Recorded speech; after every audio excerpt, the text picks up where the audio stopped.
DJP, Ingeniería Electromecánica, presenta. En CETX, Jaime Restrepo Vázquez está atizando el fuego. Eso de caer en picada en las encuestas no le sienta bien a Petro. Solo basta con que se anuncie que la impopularidad presidencial se derrumba para que Petro salga a vociferar improperios, señalamientos, falacias y figuras retóricas propias del bajo mundo.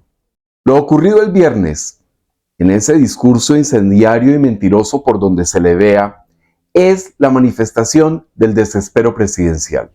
La descolgada en el afecto de los colombianos es contundente. 8 de cada 10 encuestados cree que las cosas van mal en seguridad y en el costo de vida. Y ojo, 7 de cada 10 encuestados considera que vamos mal en corrupción, economía, salud y manejo de la violencia guerrillera. Seamos claros, las encuestas demuestran que el gobierno de Petro es un desastre.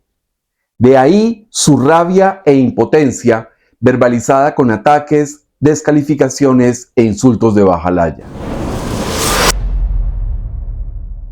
Pero hay otro asunto que sacó de casillas al presidente: la edad de los encuestados.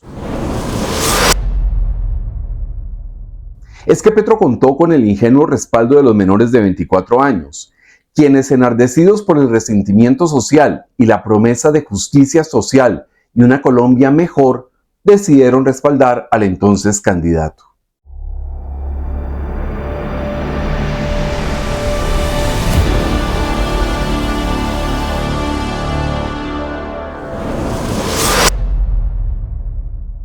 Fueron esas masas de jóvenes adoctrinados, inoculados con odio profundo y con insatisfacción artificial, las que marcaron la diferencia en las elecciones de 2022.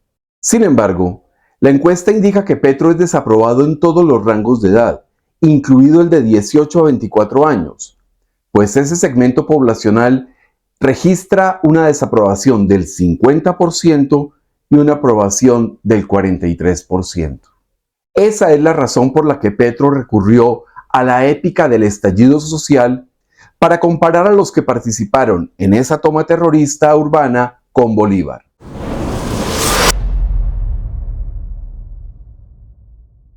De hecho, sus arengas fantasiosas, cargadas de odio y rencor, buscan frenar el derrumbe, pero eso sí, ni el más optimista podría pensar que va a recuperar esa masa de jóvenes incautos que fue tan importante para las aspiraciones de Petro en 2022.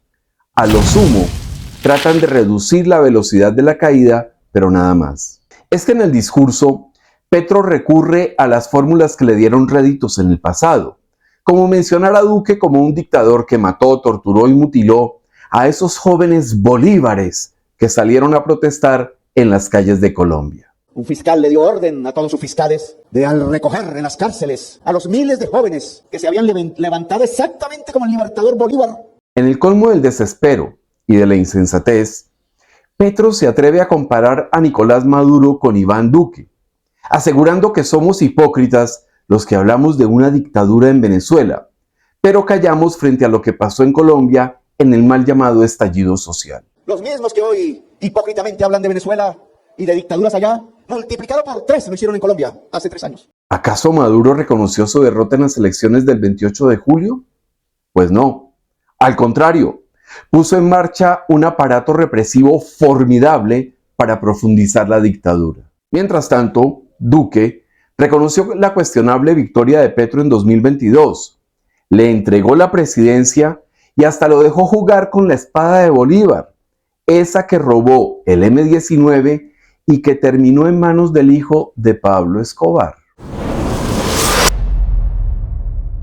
Eso de hablar de dictadura le fue útil en 2021 para hacer campaña. Sin embargo, Petro no se ha dado cuenta de que ya es presidente, que tiene que gobernar y actuar, y que los frutos de su desgobierno brillan por su ausencia. Los jóvenes no están viviendo sabroso. ¡Queremos vivir sabroso! ¡Queremos vivir sabroso! Otro discurso que comprueba que Petro está desesperado con la pérdida de la masa de jóvenes adoctrinados fue el que pronunció en la escabrosa elección de las directivas de la Colombia humana. Si un movimiento no se llena de juventudes, si un movimiento no se llena de mujeres, no toma el poder. ¿Qué clase de vejestorios políticos es eso? Que no permiten que las juventudes se tomen la Colombia humana. Eso se llama vejestorios fósiles políticos. Petro sostuvo, vociferante, incendiario, camorrista y vulgar como de costumbre, que si un movimiento no se llena de juventudes, no toma el poder, y habló de vejestorios fósiles políticos. Sin embargo, los hechos hablan por sí mismos, y la realidad es que desde la cabeza, los vejestorios fósiles políticos son los que mandan y se lucran del poder en el gobierno del vivir sabroso. Porque los jóvenes, desde los indignados hasta los resentidos, pasando por los soñadores y los que creen que van a cambiar el mundo, ven que el precio de la gasolina para sus motos sube, que el mercado está más caro, que la inseguridad crece y que Petro es sinónimo de promesas vacías. De todas las barrabasadas que dijo Petro el viernes, en una en particular peló el cobre. Habló de mujeres periodistas que son las muñecas de la mafia. Las periodistas del poder, las muñecas de la mafia, construyeron la tesis del terrorismo en la protesta y la criminalización del derecho genuino a protestar y a decir ¡basta! Es bueno recordar que Verónica Alcócer habló en su momento de que las periodistas conseguían sus cargos a partir de favores sexuales.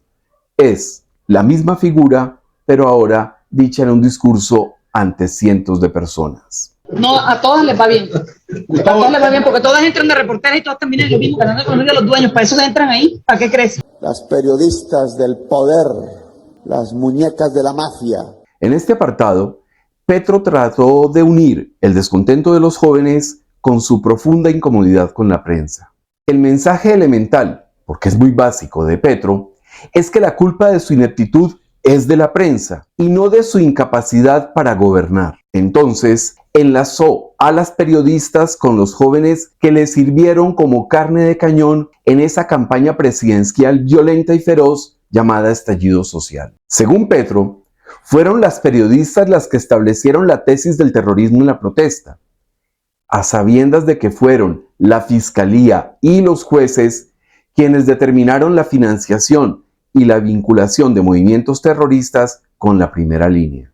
Es de tal magnitud el desespero presidencial que pasa por alto las condenas, los asesinatos, las torturas y los crímenes cometidos por esos jóvenes que creyeron estar protestando, cuando la realidad es que estaban siendo utilizados para hacer campaña política y nada más. Según Petro, matar bebés en ambulancias, decapitar ingenieros, bloquear vías, destruir empresas, asesinar a oficiales de la policía y quemar a los uniformados son manifestaciones del derecho genuino a protestar, lo que implica que todos los crímenes quedan excusados con la simple fachada de la protesta social. Además, Petro intenta reeditar el delito político, ese que Carlos Gaviria reivindicaba, afirmando que una cosa era matar para enriquecerse y otra matar porque alguien viva mejor.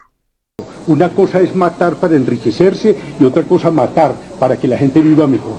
Ahora, en el desespero de la impopularidad y el rechazo, Petro busca justificar la barbarie terrorista de la primera línea como daños colaterales en el sacrosanto derecho a protestar, matar, torturar y quemar vivos policías. Frente al repudio que ha causado la campaña presidencial petrista, el falso estallido social, Petro entonces culpa a las mujeres periodistas de lo ocurrido, pues su promesa de darles carta blanca para que sigan con sus salvajadas en las ciudades no la ha podido concretar y calcula que eso lo tiene en declive en las encuestas.